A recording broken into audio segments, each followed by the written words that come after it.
لبيك اللهم لبيك لبيك لا شريك لك لبيك إن الحمد والنعمة لك والملك لا شريك لك.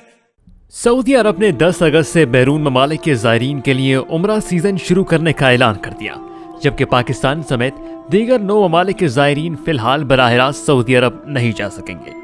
سبسکرائب کریں دھرتی نیوز یوٹیوب چینل، پاس ہی موجود بیل آئیکن کو دبائیں اور رہیں دھرتی کی ہر خبر سے باخبر۔ سعودی وزارت حج و عمرہ کی جانب سے کہا گیا کہ 10 اگست سے عمرہ سیزن کا آغاز کیا جا رہا ہے۔ زائرین کو کورونا SOPs پر عمل درآمد کرنا ہوگا، جس میں اولین شرط ویکسینیشن ہے۔ پاکستان سے براہ راست عمرہ زائرین سعودی عرب نہیں جا سکیں گے۔ پاکستان سے عمرہ زائرین کسی دوسرے ملک میں 14 روز کا قرنطینہ کرنے کے بعد سعودی عرب پہنچ کر عمرہ کی سعادت حاصل کر سکیں گے، جبکہ بھارت، بنگلہ دیش، انڈونیشیا، برازیل، ترکی، مصر، ساؤتھ افریقہ، لبنان کے زائرین پر بدستور پابندی عائد رہے گی۔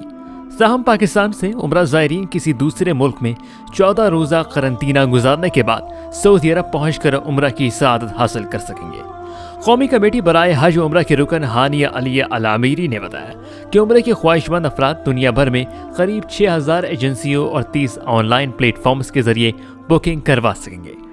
بتاتے چلے کہ گزشتہ سال 10,000 سعودی مسلمانوں کو حج ادا کرنے کی اجازت دی گئی تھی، جبکہ رواں سال عازمین حج کی تعداد بڑھ کر قریب 60,000 رہی۔ ان میں سعودی عرب میں موجود غیر ملکیوں کو بھی شامل کر لیا گیا۔ وبا کے آغاز کے بعد عمرے پر پابندی لگائی گئی تھی، مگر اسے اکتوبر 2020 کے اواخر میں بحال کر دیا گیا تھا۔ اب تک عمرے کی سہولت صرف سعودی عرب میں مقیم شہریوں اور غیر ملکیوں تک محدود ہے۔